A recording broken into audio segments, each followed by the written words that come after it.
ایک شخص نے جان بوجھ کے روزہ توڑا۔ اس کا مسئلہ یہ ہے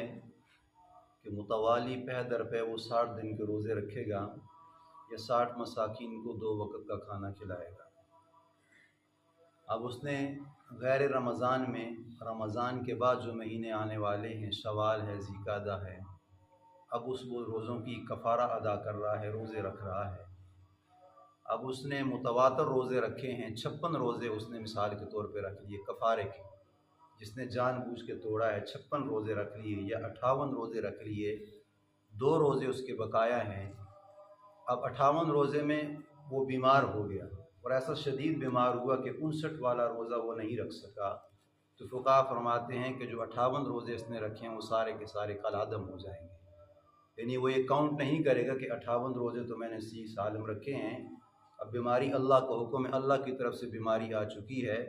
تو 58 روزے میں بیمار ہو چکا، 2 روزے میرے رہ چکے تھے، تو فقہا فرماتے ہیں کہ یہ 58 روزے اس کے سارے کالعدم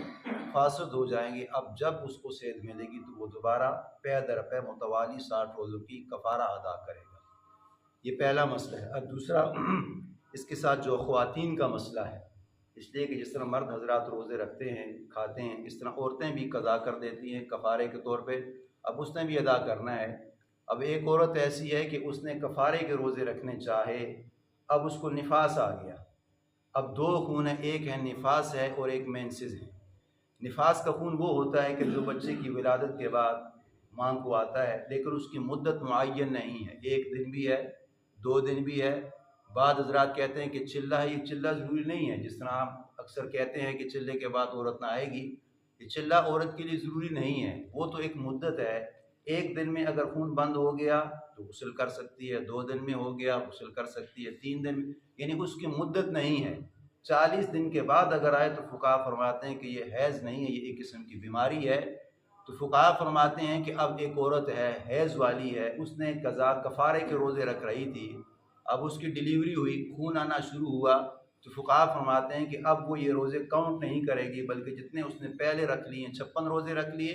یا 57 روزے رکھ لیے، جتنے بھی روزے رکھ لیے، تو فقہا فرماتے ہیں کہ پہلے والے روزے سارے کے سارے کالعدم ہو جائیں گے، اس کے بعد یہ نئے سرے سے روزے رکھے گی۔ لیکن یہی وہ مسئلہ ہے کہ اب ایک عورت ہے جس کو ماہواری آ رہی ہے، مہینے کی 3 ایام ہیں، کم سے کم 3 ہیں اور زیادہ سے زیادہ 10 دن ہیں۔ اب اس میں اگر فقہا فرماتے ہیں کہ کفارے کے روزے وہ رکھ رہی تھی، اگر اس ایام میں ماہواری آ چکی ہے تو فقہا فرماتے ہیں کہ سابقہ روزے جو پہلے والے روزے ہیں وہ اس کے کالعدم نہیں ہوں گے، بلکہ وہ کاؤنٹ کیے جائیں گے، اس میں کوئی مغالطہ معاملہ نہیں ہے، بلکہ ان روزوں کو شامل کیا جائے گا۔ وہ اس بیماری کے بعد دوبارہ نئے سرے سے روزے نہیں رکھے گی، بلکہ جہاں سے اس نے روزے کو چھوڑا تھا آگے سے وہ کنٹینیو جاری رکھ سکتی ہے۔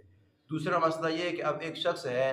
وہ نفل روزے رکھ رہا تھا، یعنی رمضان کے روزے نہیں ہیں، نفل روزے رکھ رہا ہے، اب نفل روزہ رکھ کے اس نے توڑ دیا، جان بوجھ کے توڑا ہے، آمدن توڑ لیا ہے، تو نفل روزوں کی قضا واجب ہے، کفارہ اس کا واجب نہیں ہے۔ یعنی یہ مسئلہ ذہن نشین کر لیں کہ جو نفل روزہ رکھنے والا ہے رمضان کے بعد، چونکہ بعض حضرات نفل روزے رکھتے ہیں یا ویسے ایام 20 کے روزے رکھتے ہیں یا کوئی روزہ رکھ لیا ہے، اب نفل روزے رکھ کے اگر اس نے توڑ دیا ہے، یہی نماز کا مسئلہ ہے، اب نفل وہ ادا کر رہا تھا، 2 رکعت قاعدے میں بیٹھا تھا، اس کو تقاضا آ گیا، اس نے نفل کو توڑ دیا، یہ پہلی رکعت میں اس نے نفل کو توڑ دیا، تو فقہا فرماتے ہیں کہ نفل روزے کی بھی قضا واجب ہے اور نفل نماز کی بھی قضا واجب ہے، اس کا کفارہ نہیں ادا کرے گا، بلکہ جتنے نفل اس کے چھوٹے ہیں روزوں کی وجہ سے، یہ نماز کی وجہ سے، فقہا فرماتے ہیں کہ نفل کی قضا واجب آئے گی، کفارہ واجب نہیں ہے گا۔ اور تیسرا مسئلہ یہ ہے کہ اب جس طرح نماز تراویح ہے، اب 8:15 جماعت ہوتی ہے، اب نماز کی تراویح ادا کرنے والا ایک شخص آیا ہے، اب نماز اس سے فوت ہو چکی، یعنی جو امام نے نماز پڑھائی ہے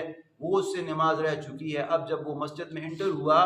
تو حافظ صاحب تراویح پڑھا رہے تھے، اب اس کے لیے شرعی مسئلہ کیا ہے؟ تو فقہا فرماتے ہیں کہ اب وہ تراویح کو چھوڑ دے، پہلے اپنی فرض نماز کو ادا کرے گا، اس لیے کہ فرض کے تابع ہے، عشاء کی جو نماز فرض ہے، تراویح فرض کے تابع ہے، جب تک ہماری فرض نماز نہیں ہوگی اس وقت ہماری جو تعداد تراویح کی ہے، فقہا فرماتے ہیں کہ یہ داخل نہیں ہوگی، بلکہ آپ نے امام کے علاوہ اپنی 4 رکعت نماز فرض عشاء کو ادا کرنا ہے، آپ نے اس کے بعد تراویح کی نماز کو ادا کرنا ہے۔ اب جب آپ نماز تراویح کو ادا کریں گے تو حافظ صاحب نے 4 تراویح پڑھ لی، 6 تراویح پڑھ لی، اب اگر 4 تراویح پڑھ چکے ہیں